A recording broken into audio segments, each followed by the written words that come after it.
We have a small class today. Is something going on, like a midterm or a assignment or something in a different class?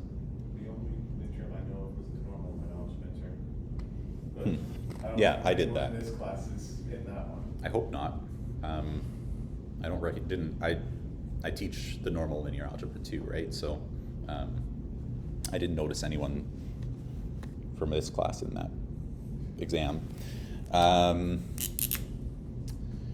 All right, so what are we talking about? This week we're talking about eigencrap, right?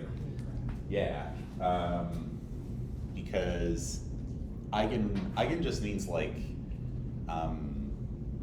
it's a German word. It means like ideal, or like idealistic, or like special, or I don't know, something like that. So like, as an example, because I always like to share this with students about eigen, the word eigen. If you close your eyes, right, the color that you see is not black. It is a dark shade of gray, right? If you think about it, like black, like the color of the sky is not what you see when you close your eyes, right? What you see when you close your eyes is called, I think it's Eigengrau. It's like German Eigengray, so like ideal gray. It's like the natural shade of gray that your eyes see when there's no light. Yeah, it's kind of cool. So yeah, eigen means ideal. So an eigenvalue, well, I should probably start with an eigenvector. Eigenvector. Usually I denote an eigenvector by the Greek letter xi. I should read it. Xi. It looks like a 3 and then like a 3 below it, like two backwards 3s connected. There's a few different ways you can write it. That's how I write it. So the reason sometimes you'll see people write like a v equals lambda v. I don't really like that, because v could be anything, and it's like, what is v, right? I like using like a specific letter for an eigenvector. It doesn't matter what you do, just so you see my notation. So I'll usually write like a xi equals lambda xi, where xi is a vector, lambda is a number. Okay, so what is an eigenvector? Well, so I'll try to explain it in like a very different context. So we know how functions are a type of vector, right? And I think at one point in this course, probably, we used the vector space, which is the span of one cosine of x and sine of x. So basically all the functions that are like periodic sine waves forms a vector space. If you take this vector space, which is like the set of all waves essentially, of a certain type, but it's a set of all like sine waves, and you think about that as a vector space, it does form a vector space. The eigenvalues in that sense, well, maybe I should take a step back. Like when we hear things in our ears, right? When we hear like music, it's all sine waves, right? It's all like frequencies and reverberation, right? So you know how like, if you're like sitting in like a, I don't know, if you're listening to someone play piano, right? If you, if someone's like playing the piano really, really well, and like the notes are really good and they like work well together, it almost sounds louder. You notice that? It kind of like sounds fuller and like louder, right? Whereas if someone's like just like jamming on keys randomly on a piano, or like plucking the guitar randomly and it doesn't sound good, it sounds bad, but then it dies off really quick. It doesn't like last in the room, right? You notice that? Kind of? Sometimes, right? Sometimes it stays, but it kind of like, I think if it stays, it's almost in your head, right? Like it's kind of like a ringing in your head, but it's not actually like full in the room, right? You can sort of see what I mean. That's eigenvectors. And I know like that literally is what that's like eigenvectors at work. So like in this case, the matrix is kind of representing like the piano. It's like a transformation that takes the things you're putting the keys you're hitting on your hands into like sine waves. And then those sine waves hit your ear and make a pleasant sound, right? Eigenvectors, in this case, since our vectors are all sine waves, they're like special vectors that that when they hit your ear, it makes that, or I guess when they come out of the piano, it makes that like reverberation and that like fullness and that sort of loud thing. And then lambda is like how much that wave is stretched by, right? So like lambda is like how much fuller it gets or how much louder it gets. It's like a factor by which it stretches. Does that make sense? So that's like a real world application of eigenvectors. Another real world application would be like stress of bridges. So like, you know how like, I don't know if you've ever seen this, but there was an issue in like, I think the British Empire back when, they had a bridge and the military used to like march across the bridge, right? And they would march in step, right? So like everyone would have their right foot and then everyone would do their left foot, right? And it turned out that the beat that, like for a specific bridge they built, the beats, like the rate that they were doing their feet, right, tapping their feet, was like the eigenvector for that bridge, for the stress of that bridge. So what happened was because you hit like the special vector, the bridge collapsed, right? So then from then on, the British, I think, did like they have to go off step. So like one person does the right foot, the other person does the left foot. So it's like alternating. It's like this is the bridge walking step.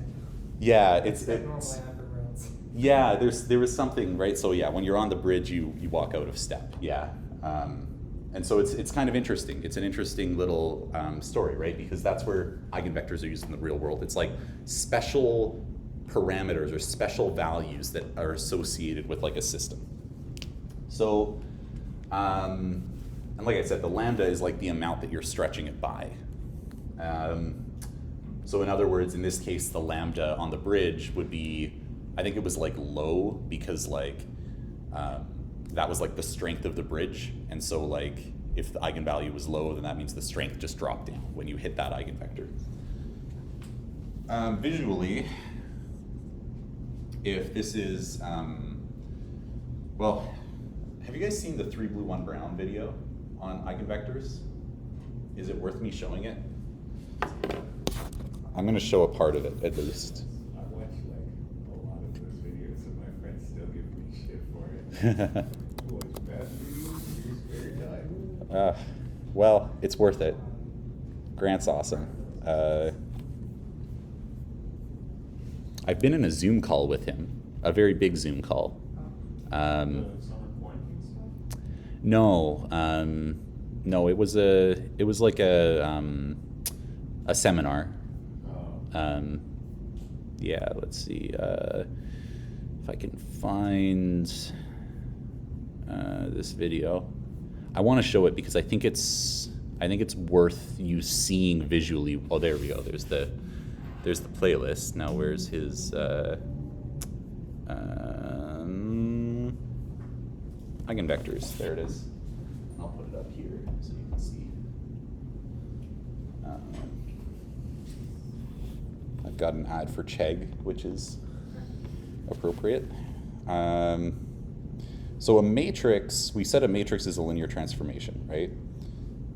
Or they're sort of similar. So like if we go here, I'm not going to put sound because I don't think it matters, but yeah, here's a good example. So what we're doing when we look at a matrix is like stretching and shrinking or rotating a vector space. So if this is like just your sort of standard grid lines, these, like we form two new, or like a new set of grid lines here, right? By taking like, yeah, so we've taken each of these vectors, each of the unit vectors, we stretched it or shrunk it using this transformation. and it gives us these vectors, right? This was, I think, something we've done earlier, turning vectors into matrices.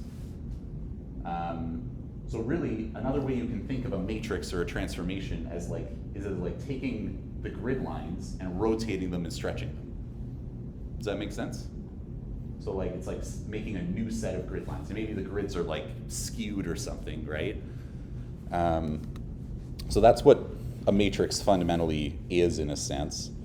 An eigenvector is, if I can find a good illustration of it.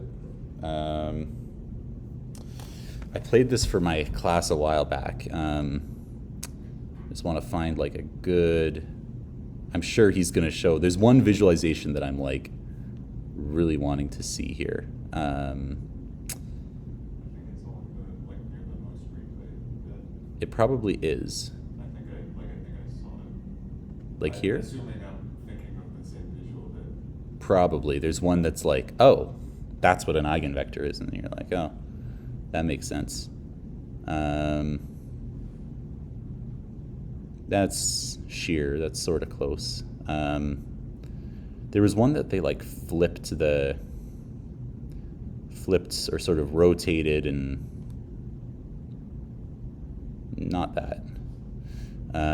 But they're cool visualizations, all of them, right? Maybe it was like,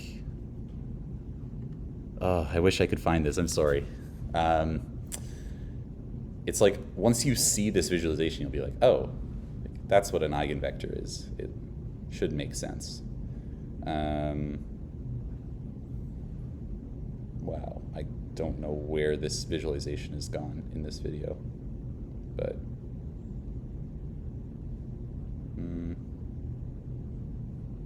maybe this is it. I don't know.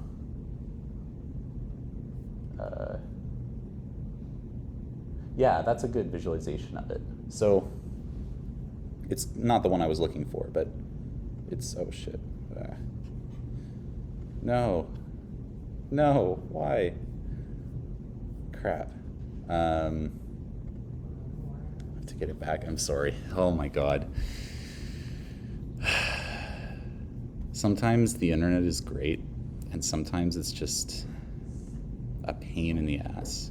Okay, so these are eigenvectors. Now show me the visualization. Come on.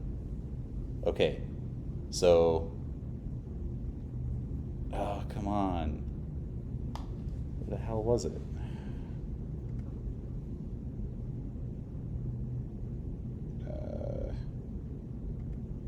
If anyone's watching this recording, it's going to be really weird. Crap. I'm sorry, guys. Should have had this prepared, because I was like, this is like, I saw this, I remember seeing this visualization. There's a fine visualization. Cool. So like, see how like when we, oh, come on. Okay, so see how when he applies this transformation, this vector here doesn't change direction. It only grows, right? This one changed direction. It went from being straight up to being like that. This one didn't change direction, the green one, right? I'll see if I can show that to you again. Maybe he'll, yeah, so see, he's like, that's a good visualization right there. He's taken, so he has a bunch of these vectors, and he's showing sort of two lines. And when he applies this weird transformation to it, those lines don't change, right? They maybe grow or shrink, but they don't actually like change. So that's the idea of an eigenvector, is it's just like, it just grows or shrinks. Even if you're like doing other stuff to other vectors, they just grow or shrink. Yeah. If you press your arrow key, it goes back and forth. Does it? Okay. You press your comma and period key, it goes back one frame. Really? What key goes back one frame? The comma and period. Seriously? Yeah, try it. Whoa. That is so cool. Yeah, so these lines are your eigenspaces. because it's like the span of each eigenvector is the eigenspace. I know I'm jumping all around here, but does that kind of make sense as to like what these things are? They're like special vectors that are associated, in this case with the matrix.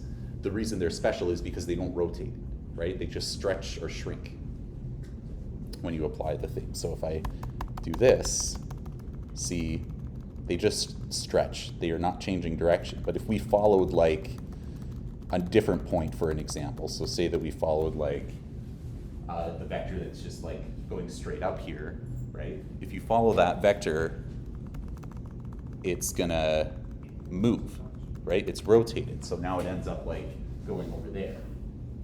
Sort of see that? So it like rotated a bit, or I guess this way, right? But the eigenvectors don't rotate. Does that make sense? Okay, in other words, when you apply the matrix to the vector, it just equals lambda times the vector. So you're just stretching or shrinking it, right? You aren't rotating it. Lambda is just a number, so you're just scaling it. You're just stretching it or shrinking it. Okay, so that's what an eigenvector is. And an eigenvalue is how much you're stretching or shrinking it by. When we solve these, we usually use what's called the characteristic polynomial. And it's the determinant of a minus I lambda. It's the characteristic polynomial, and it's associated with each matrix. So to find, say that I gave you a matrix, maybe we'll use the matrix that he has there. So 3, 1, is it a 2? It is a 2. So say this was our A. We wanted to find the eigenvalues of this. We would first off write the characteristic equation, which is the determinant of this, determinant of A minus I lambda. That would be determinant, the matrix is going to be 3 minus lambda, 1, 0, and 2 minus lambda.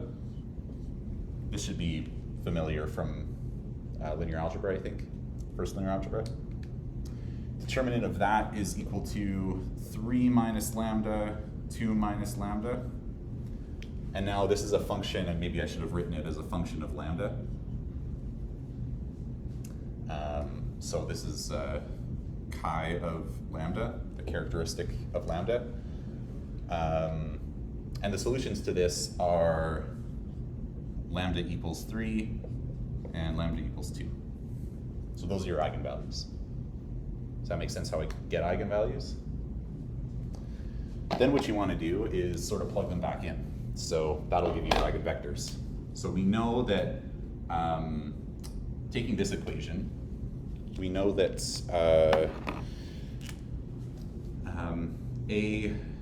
we could write this as a lambda a xi equals lambda I xi, because identity doesn't do anything, right? And then I can bring them both to one side, so I'll get a lambda, or so a xi minus lambda I xi equals 0. And I could factor out a xi on the right, and I'll get this.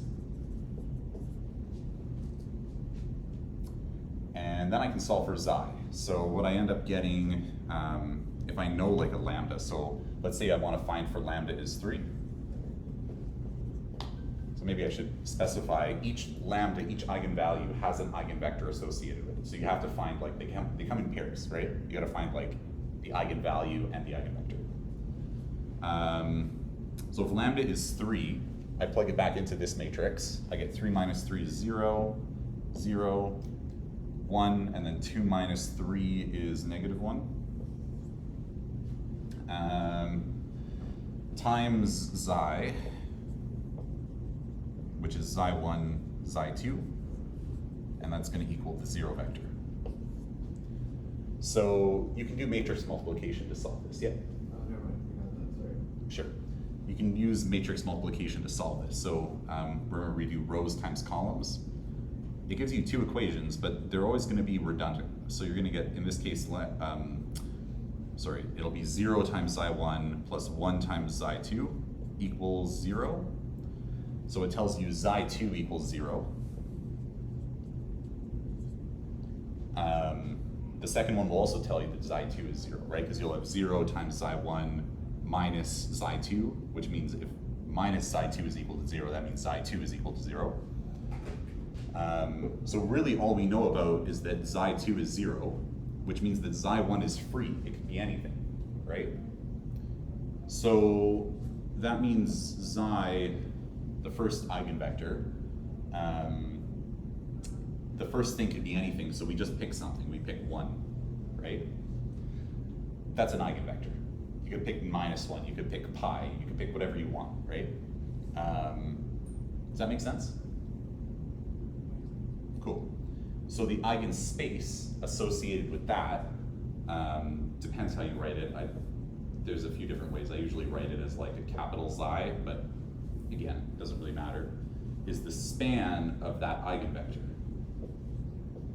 which in this case is equal to like t times 1, 0, or the set of those such that t is I guess in this case a real number,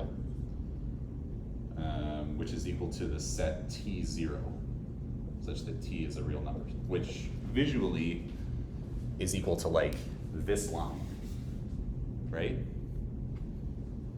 So that's like this line, the span is this line. So we took like one of those vectors, right? Found the eigenvalue is 3, which means we stretched it by 3, which is sort of what he shows here, right? And the eigenspace is that line, that green line. Does that make sense? I think that's all I wanted to show you. We went through an example. You would have to find for both, right? So this is the eigenvector associated with 1. That's why I put those like in brackets there. This is the eigenspace associated with 1. Multiplicity, did he tell you about multiplicity at all? Did we talk about multiplicity of eigenvectors? No, but you mentioned it, so Okay. we already know it. You already know it? Yeah, from the one. Okay, cool. What's algebraic multiplicity? I don't remember. Don't remember? Okay. He just acted like we did.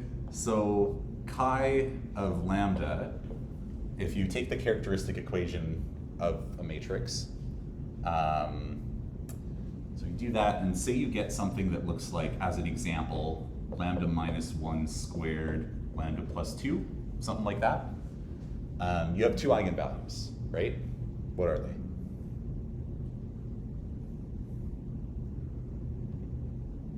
Well, one is -2. Yep. And the other one requires a minimum rate. The other one? It wouldn't be a 1, would it? Yep. Yep, it's 1. Those are your two eigenvalues. But if you wanted to talk about the algebraic multiplicity of them, the algebraic multiplicity of this lambda, so the alg multiplicity is 1, because the power in front of it is 1. For this one, the algebraic multiplicity is 2, because the power on top of it is 2. So that's multiplicity, that's algebraic multiplicity. If we just say multiplicity, this is what we mean. Sometimes people leave out the word algebraic. There's another kind of multiplicity called geometric multiplicity, which has to do with these eigenspaces, right? Oh, shit. So if you have an eigenspace, it's a span, right? So it's the span of some vectors. The